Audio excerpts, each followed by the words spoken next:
Virginie, je viens vers vous, mais je salue notre invité sur ce plateau. Bonsoir Cyril Chabagnier. Vous êtes président de la CFTC.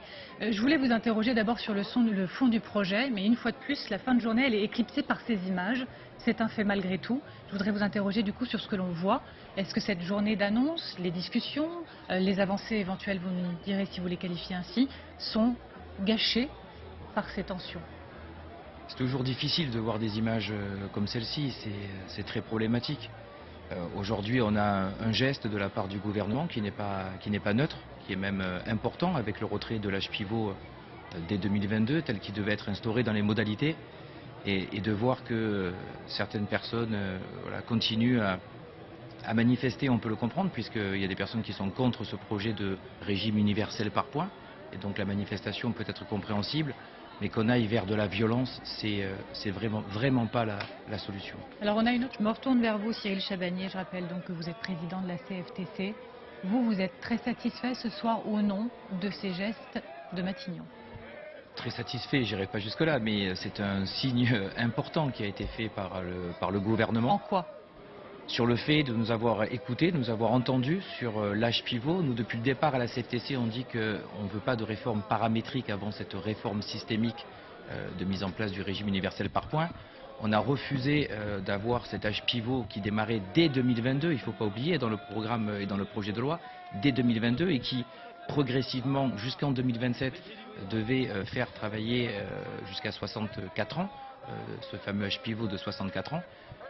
Ça a été retiré dans le courrier que j'ai pu recevoir cet après-midi, donc c'est un signe important qui nous permet aujourd'hui de pouvoir rentrer dans le processus de dialogue, dans cette fameuse conférence, pour proposer de nouvelles propositions. Et ces propositions, j'espère qu'elles seront entendues. En tout cas, on va pouvoir trouver des solutions alternatives. Ce qu'on a peut-être du mal à comprendre, c'est qu'il s'agit d'un retrait provisoire. Ce n'est pas le retrait définitif de l'âge pivot. On parle d'un âge d'équilibre malgré tout dans un projet de loi. Alors, il y a deux choses qui sont différentes. Il y avait ce qu'on appelait la réforme paramétrique, c'est-à-dire tout ce qui était à court terme. Et le court terme, c'était cette fameuse mise en place de l'âge pivot entre 2022 et 2027. Ce que je viens de vous expliquer, et ça a été aujourd'hui retiré. Ensuite, il y a une deuxième partie de la réforme, qui est vraiment la réforme proprement parlée, ce qu'on appelle la réforme systémique, dans lequel on continue là de parler d'âge d'équilibre, mais qui permettra d'ailleurs de pouvoir discuter d'un cocktail de mesures sûrement et de différentes propositions qu'on pourra faire au cours de la proposition. Y compris d'ailleurs la discussion de ce fameux âge d'équilibre, parce qu'il ne faut quand même pas oublier, et quand j'entends certaines déclarations, je suis souvent surpris, on a l'impression que dans le système actuel, tout le monde part à 62 ans. On a été quand même les seuls à la CFTC à dire publiquement, et depuis plusieurs semaines et plusieurs mois, qu'on a quand même un tiers des Français aujourd'hui qui partent déjà après 64 ans. Pardonnez-moi de vous demander de verbaliser les choses un peu directement, mais c'est une avancée ou c'est un recul du gouvernement face à vous, aux syndicats ce soir?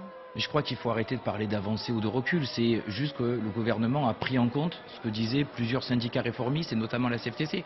On a dit qu'on était prêt à discuter. On était pour le régime universel par points. On était prêt à discuter de l'âge d'équilibre. Enfin, de l'équilibre en tout cas, et même pour nous à la CFTC, d'un âge d'équilibre, à condition qu'il ne soit pas pérenne. Voilà. Donc, on a été entendu, un petit peu tardivement, mais on a été entendu. Donc, on peut rentrer aujourd'hui dans le processus de dialogue à travers cette conférence et de pouvoir proposer aussi des solutions alternatives, ce fameux cocktail qui nous permettra, je l'espère, d'arriver à un compromis. On doit prouver le... Oui, mais vous avez peu de temps pour ce compromis. C'est fin avril qu'il faut trouver les positions. C'est fin avril, mais les propositions, on les a déjà mises sur la table, on va en discuter. Je pense que le compromis est possible. Il faut aussi qu'on démontre l'efficacité du dialogue social. Et nous, organisation justement constructive, on doit démontrer qu'on est capable de trouver ce compromis et le gouvernement de l'accepter et de s'y tenir. C'est là où c'est très important aussi. Yael, vous aviez une question pour Cyril Chabagnier. Oui, question, parce que dans la lettre d'Édouard Philippe, quand on lit les 2 pages, on voit bien que c'est une lettre vraiment et en même temps. C'est-à-dire qu'il n'y a pas que le retrait provisoire de l'âge pivot qu'il faut retenir, qui est au début de la lettre. Il y a la dernière partie où il dit, si d'ici avril vous ne trouvez pas de solution alternative, ce fameux cocktail, qui ne doit pas être ni une baisse des pensions, ni une hausse du coût du travail, donc on ne touche pas non plus aux cotisations, eh bien, si vous ne trouvez pas de plan B à ça, un cocktail bis pour compenser l'âge pivot, je prendrai mes responsabilités et par ordonnance, le gouvernement prendra toutes mesures nécessaires pour arriver à l'équilibre. Et ça, c'est beaucoup moins souple que ce qu'on pourrait comprendre à la première lecture de la lettre. Est-ce que vous ne tombez pas dans le même piège que celui de l'assurance chômage, où la lettre de cadrage dès le départ était trop sévère pour que vous arriviez à négocier et à obtenir un compromis. Et à la fin, le gouvernement a repris Votre la main. dernière réponse. Non, je ne crois pas qu'on tombe dans le piège de l'assurance chômage. Évidemment, depuis le début, le Premier ministre est clair. Il faut qu'on arrive à un compromis et donc on va travailler pour ça. Mais il y a d'autres solutions. Il n'y a pas simplement la hausse des cotisations ou la hausse de la durée du travail. Il y a tout un cocktail à mettre sur la table. La CFTC, par exemple, a parlé au niveau des dépenses de tout ce qui est économie qu'on pourrait faire sur l'épargne retraite individuelle. Aujourd'hui, il y a des exonérations qui sont très importantes et qui ne bénéficient par définition qu'aux plus hauts revenus.